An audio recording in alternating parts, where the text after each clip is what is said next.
Et ben voilà, c'est parti pour la première journée de travaux à bord de Vénus. Là on est à la maison, mais on s'en va à Rivière-Renard. Aujourd'hui ça va être ponçage de la coque.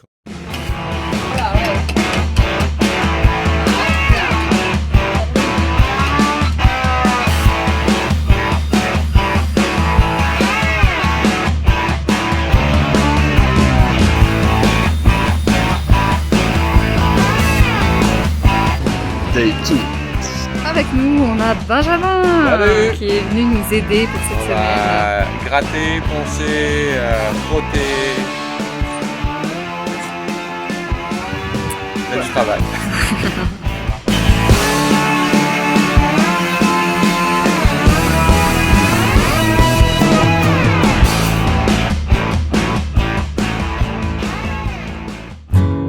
Nous sommes allés chercher Vénus, un Baltique 51 de 1980 en Polynésie française, pour notre projet Arctic Stern. Des expériences de voile à bord et de la recherche scientifique, voici les deux piliers de notre organisme. Nous avons alors navigué 15 000 milles nautiques à contre-courant depuis Tahiti jusqu'au Québec, à travers l'océan Pacifique, la mer des Caraïbes et l'océan Atlantique, avant de faire une escale technique à Rivière-au-Renard, au Québec, et de sortir Vénus de l'eau. L'objectif est de faire un chantier afin de lui redonner sa splendeur, faire quelques réparations et de la préparer pour reprendre la mer vers nos prochaines expéditions. Afin de pouvoir continuer à financer ce projet, nous avons tous les deux repris nos travails respectifs, ce qui nous laisse uniquement nos temps libres pour pouvoir réaliser le chantier. Mais somme toute, nous espérons réussir à faire les travaux en moins d'1 an.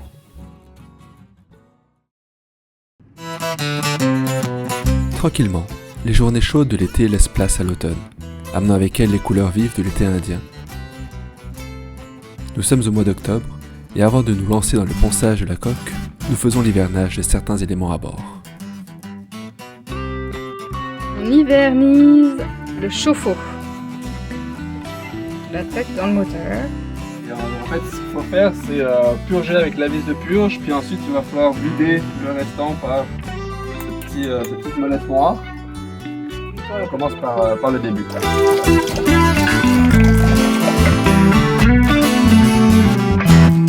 Voilà, on s'apprête à hiverniser le dessal. Donc là du coup ce qu'on a c'est ces trois ingrédients. On a le propylène glycol alimentaire, ce qui va empêcher l'eau de geler. On a de l'eau distillée, donc déminéralisée. Et ensuite on a du sodium méthabisulfate qui permet en fait de conserver on va dire la membrane. Donc on va mettre tout ça dans un seau. C'est cette solution là que le dessalinisateur va prendre et ça va passer à travers la membrane. Le dessal va être hivernisé pendant 10 mois. Aujourd'hui, on va hiverniser le moteur que vous pouvez voir ici.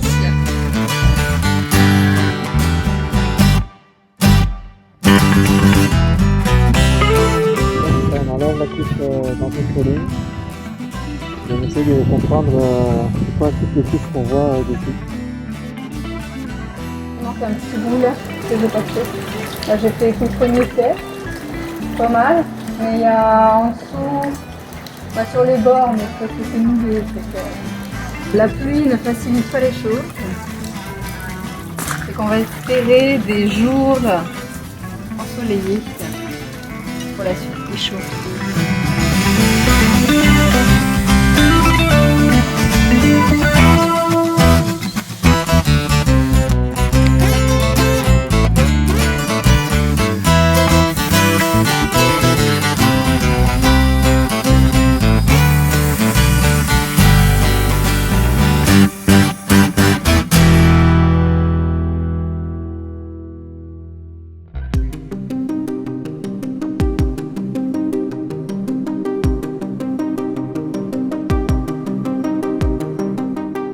Salut à tous. Salut à tous. Après un mois à l'étranger, des tempêtes et pas mal de vent, on s'en va pour la première fois voir Vénus. Là on a déneigé l'auto et c'est parti.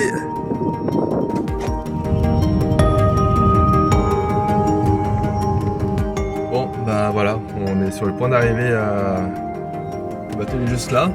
On va voir c'est quoi que ça a donné. On a eu des vents de jusqu'à 120 km/h. Donc on va voir. J'ai fait un setting de bâche avant de partir, mais là ça fait un mois et demi qu'on n'a rien pu faire dessus, donc on va voir tout ça. Donc Aujourd'hui, nos outils de travail, ça va être une pelle pour déneiger, une bâche pour remplacer celle qui a sûrement cassé, et puis de la patience. Bon, de la neige en tata. Il y a du boulot devant nous. Donc voilà, on a. J'ai commencé à déneiger un petit peu. Il y a pas mal de neige. En fait, ce qui s'est passé, c'est que la bâche s'est déchirée au niveau des œillets. J'avais fait comme un frame en corde, qu'on voit pas trop, pour pouvoir mettre la bâche par-dessus pour que ça s'accote, et un autre frame par l'extérieur pour pas que ça gonfle. En fait, ça a tenu. C'est juste les œillets sur les coins qui ont pas tenu. Puis dès que ça gonfle, ça gonfle. Hein. Ça fait une voile. Salut à tous. Aujourd'hui, c'est plus de verglas. Donc, on est venu au bateau pour vérifier que tout va bien. Puis effectivement, tout va bien. Il y a du verglas partout. C'est vraiment beau. Le nouveau système de bâche qui pour l'instant a l'air de tenir.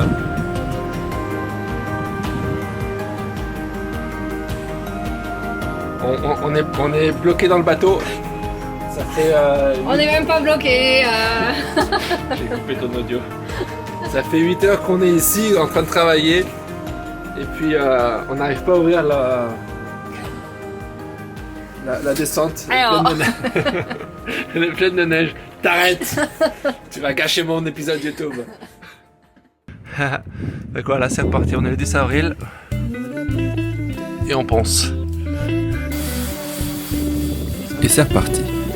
Dès que les températures redeviennent positives ou presque, nous reprenons le ponçage de la coque afin de maximiser son temps de séchage.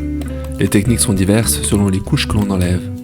Le maillet et le ciseau pour enlever les grosses couches de peinture encore restantes, tandis qu'on surenchérit ensuite avec du ponçage au papier 80 afin de bien mettre la coque à nu. Oh, ça y est. Il n'y a plus de rouge. Sauf le safran.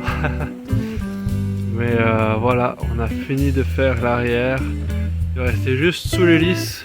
Et voilà, on est le 12 avril.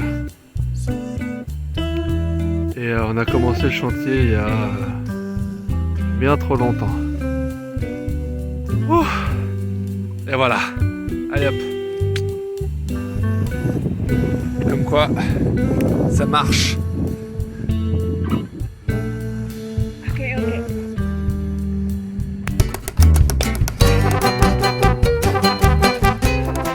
Après des semaines de casse-tête avec un safran bloqué, nous avons enfin réussi à le faire glisser de son support. Yep. Aujourd'hui, c'est démontage du safran. Oui. Ready? C'est parti. Pour avoir un bon accès à tous les recoins de la coque, nous avons décidé d'enlever le safran. Et comme ça, par la même occasion, nous allons également pouvoir travailler sur cette pièce si importante pour toute embarcation.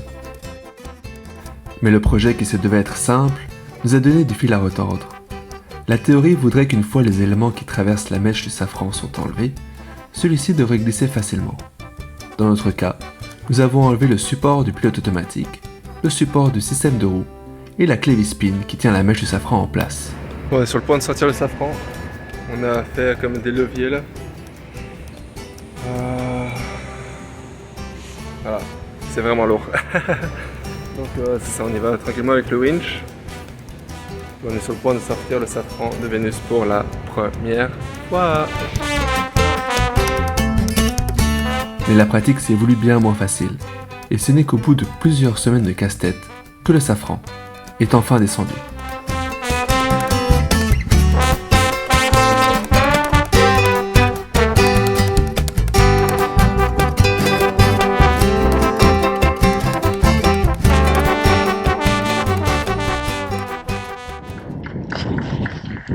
Voici une journée normale arrivée à Renard.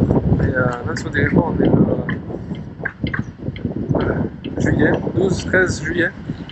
Il fait 16 degrés, il y a du vent pas mal, il y a de la brume, il y a du brouillard. Les conditions parfaites pour continuer à travailler. Donc aujourd'hui on continue au ponçage.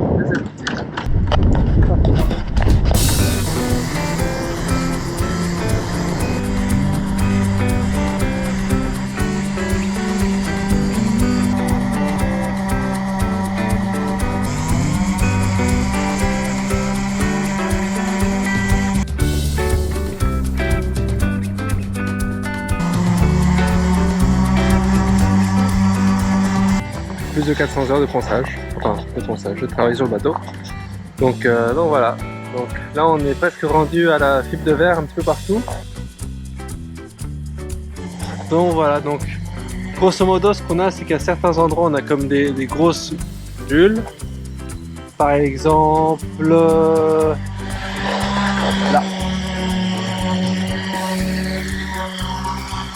Et après il y a d'autres endroits où c'est plein de tout petits picots, toutes petites bulles, genre là c'est les grosses, mais après on a les petits comme ça, pop. Donc le fun n'est pas fini. Et...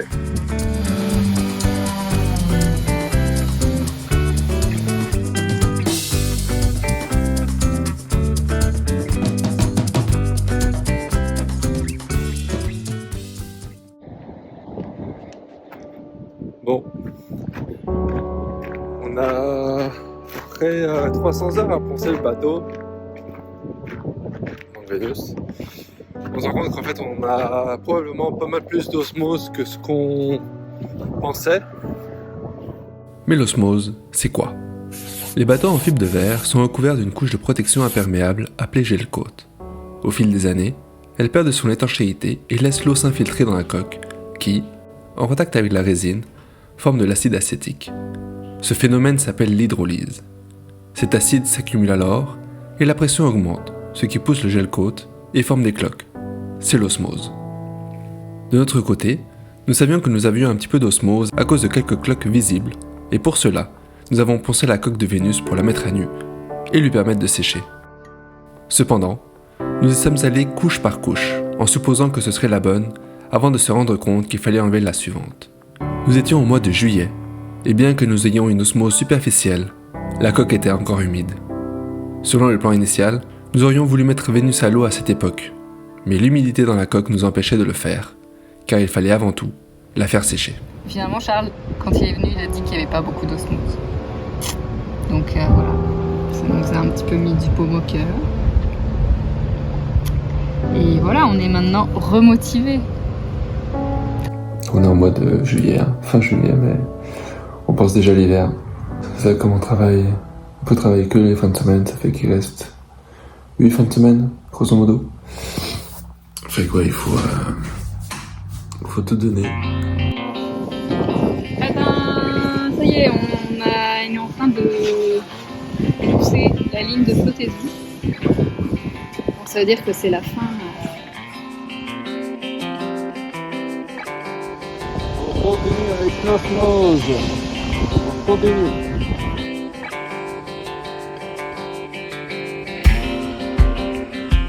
Aujourd'hui, je vais vous amener à travers le processus de l'osmose. Ce qu'on a fait jusqu'à date, c'est qu'on a poncé toute la coque. Et là, ce qu'on fait, c'est que on va marquer vraiment où est-ce que sont les cloques. Comme ça, ensuite, on a juste à se promener, puis voilà, on sait où est-ce qu'elles sont. Typiquement, par exemple, ici, on a 2 petites cloques. Là, c'est ça. Donc ça, c'est les petites cloques que vous entourez. C'est superficiel. Mais bon, faut faire quelque chose avec. Voilà, tu vois, ici on voit bien les...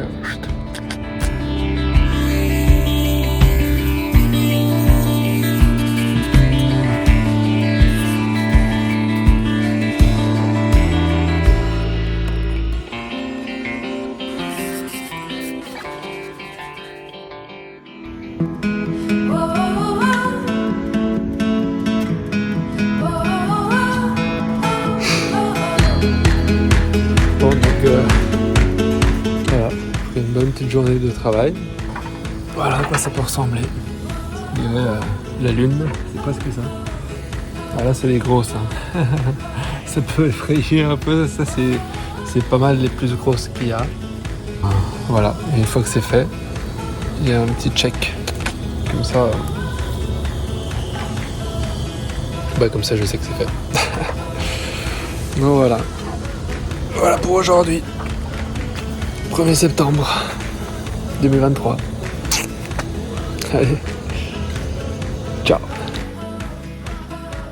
Après beaucoup trop d'heures à poncer et énormément d'huile de coude, la coque est finalement à nu, prête pour sécher tranquillement avant de commencer avec la deuxième partie de ce projet. Le travail de fibre de verre, le traitement anti-osmose et l'anti-fouling. on veut dire un énorme merci à tous ceux qui nous soutiennent et à ceux qui sont venus nous donner un coup de main avec les travaux. Merci et à bientôt.